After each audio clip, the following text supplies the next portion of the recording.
Hey, Mom! Mom! Is it true Aunt Sabine is gonna be a Jedi? Be the first to know the latest updates, breaking news, and mind-blowing insights about your favorite movies. Subscribe now and become a true movie spy. How's young Jacen?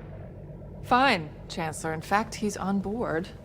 Ahsoka recently returned to Jacen Syndulla, Hera Syndulla's kid from Star Wars Rebels, who is a human character despite his Twi'lek mother. The live-action debut of Hera Syndulla's kid, despite his mother being a Twi'lek, was featured in Ahsoka Episode 3. Ahsoka continues to revisit Star Wars Rebels characters and themes, this time focusing on Hera Syndulla, the rebellion's greatest pilot. Hera's child was introduced in the final episode of Star Wars Rebels, although he has yet to appear in another Star Wars show. In Ahsoka Episode 3, while Ahsoka Tano and Sabine Wren resumed their Jedi training, Hera Syndulla attempted to enlist the help of the New Republic in her search for Grand Admiral Thrawn. Hera's complex encounter with Mon Mothma and the Senators began with a mention of Jacen, Hera's son, who came a few minutes later. Jacen Syndulla aspires to be a Jedi like his father, which moved Hera to tears. Interestingly, Jacen Syndulla appears to be human rather than Twi'lek. Jacen, Hera's son, is human because of his father, Kanan Jarrus. Jacen Syndulla, Ahsoka's son, is human since his father, Kanan Jarrus, was also human. Jacen made his first appearance in the epilogue to the Star Wars Rebels finale, which revealed that Hera was pregnant when Kanan died. As a result, Jacen Syndulla is half human and half Twi'lek. Still, human appears to be Hera's son's dominant gene since he possesses more human qualities than Twi'lek ones. Kanan and Hera were not the first human-Twi'lek relationship in Star Wars, but their significance to the tale is unparalleled. This is why the appearance of Jacen Syndulla in Rebels, followed by his live-action debut in Ahsoka, was such a big deal. Kanan Jarrus, known as Caleb Dume prior to the Jedi's demise, was a Jedi Padawan who survived Order 66. Kanan was now heading a troop of rebels with Hera some years later. Rebels teased Kanan and Hera's love relationship from the outset, adding to the show's sense of family. Kanan and Hera were the parents, while Chopper was the family's pet. Ezra Bridger, Sabine Wren, and Zeb Aurelios were the children. Jacen Syndulla joined the Rebels family despite the fact that he never met his father. Kanan Jarrus died in Season 4 of Star Wars Rebels, just before Jacen was born. Jacen Syndulla retains some of Hera's Twi'lek characteristics. Hera Syndulla in Ahsoka Tano's Star Wars Rebels. Jacen Syndulla in Star Wars Rebels. Jacen Syndulla inherited human qualities from his father, but he also inherited certain Twi'lek features from Hera. Jacen Syndulla, for example, gets his green hair from his mother. However, why his skin isn't green is a mystery. In the Star Wars Rebels epilogue, not much was seen of Jacen. However, he had blue eyes like his parents in the animated series. Jacen Syndulla, Ahsoka's son, looks to have brown eyes. Another significant aspect of Jacen's look in Star Wars Rebels was the use of green around his ears and eyes, which further connected him to his Twi'lek mother. The variation in eye color and the lack of green surrounding Ahsoka's live-action Jacen Syndulla's ears and eyes are minor features that have no bearing on the character or his reintroduction into the Star Wars world. It's nothing uncommon for Star Wars to subtly alter a character's design when transferring them from one medium to another, and it'll become much more prevalent now that the live-action programs are returning the animated series. Surprisingly, prior to Ahsoka, a common Star Wars Rebels belief suggested that Jacen's hair was not truly green but had been dyed that color by Sabine. This idea was proven incorrect by Jacen Syndulla's live-action debut. Not all human Twi'lek hybrids resemble Jacen. Human Twi'lek characters in Star Wars. Jacen Syndulla is not the first human Twi'lek hybrid in Star Wars, although the earlier specimens did not appear totally human like Hera's son. Star Wars, The Clone Wars, for example, featured a family made up of a clone deserter and a Twi'lek who attempted to flee the battlefield and live a peaceful existence. Shia Lochwain and Jack Lochwain were their two children. While Cut Lochwain was Sue Lochwain's adoptive father, it is known that their biological father was human. As a result, Jack and Shia Lochwain, like Jacen Syndulla, were half human, half Twi'lek. They did not, however, resemble Jacen. Jack and Shia possess significantly more Twi'lek characteristics than Jacen, such as the hue of their skins and the fact that they wore a pair of leku instead of hair. Jack and Shia retained human characteristics, such as face structure, although not as much as Jacen. Because Jack and Shia existed before Jacen Syndulla was introduced in Star Wars, Jacen's human characteristics can be considered a Star Wars retcon. Following the appearance of Hera's son in Rebels, it became evident that the kid of a human and a Twi'lek might either look more like a human, like Jacen Syndulla, or have more Twi'lek traits, like Jack and Shia Lochwain. Is live-action Star Wars a thing? The real reason Jacen appears more human Jacen Syndulla Syndulla in the last episode of Star Wars Rebels and Ahsoka in Episode 3. Given that the cut Lockwayne episodes of Star Wars The Clone Wars had previously established what a human Twi'lek hybrid is meant to look like in canon, it's odd that Star Wars Rebels decided for something different with Jacen. Several other Twi'lek characters, including Hera's father and his gang, have also been on the program. Star Wars The Bad Batch Season 1 would even return to Hera's childhood in Ryloth. However, storylines focusing on Twi'lek characters are perhaps easier to create in animation than in live action. Twi'leks, or any other Star Wars character with a pair of Leku, are difficult to create special effects for. For example, Ahsoka Tano's Leku in The Mandalorian Season 2 was substantially shorter than in Star Wars Rebels. In The Mandalorian, Ahsoka's Leku appears shorter than other Shaak Ti or adult Togruta from the Star Wars universe. This is due to the possibility of having such a long pair of Leku interfering with Rosario Dawson's performance, which the Ahsoka series appears to have overcome. Having a primary character that is a Twi'lek or a Togruta is still challenging due to hours of cosmetics and technical obstacles. Finding the right mix for a human Twi'lek character design is considerably more difficult. As a result, the choice to make Jacen Syndulla seem more human than Twi'lek in Star Wars Rebels might be related to future intentions for the characters. Because of the emergence of a Force-sensitive youngster in the post-Return of the Jedi timeline, Jacen Syndulla might eventually return as a Jedi in a future Star Wars film or TV program, possibly even in live action. Although The Mandalorian's popularity paved the way for shows like Ahsoka, Dave Filoni always intended to bring Ahsoka and other characters to live action. For example, Bo-Katan was modeled after Katie Sackhoff, who would voice the role if she appeared in live action. Jacen's human appearance might potentially have been the Rebels' technique for determining that this was canon's offspring. The Rebels finale never explicitly states that Spectre 7 is Hera's kid or that Kanan is his father. Star Wars Rebels established that this was the offspring of Hera Syndulla and Kanan Jarrus by having a human infant with green hair use the Force while sitting in the Ghost's co-pilot position. In any case, the fact that Hera's son seems human undoubtedly helped bring the character to life in Ahsoka Episode 3. It's unclear how significant a role Jacen Syndulla will have in Ahsoka. Stay tuned, because we have a mission to uncover the most enigmatic film secrets ever created. Remember, with Movie Spy, the truth is just one click away. Thanks for watching. The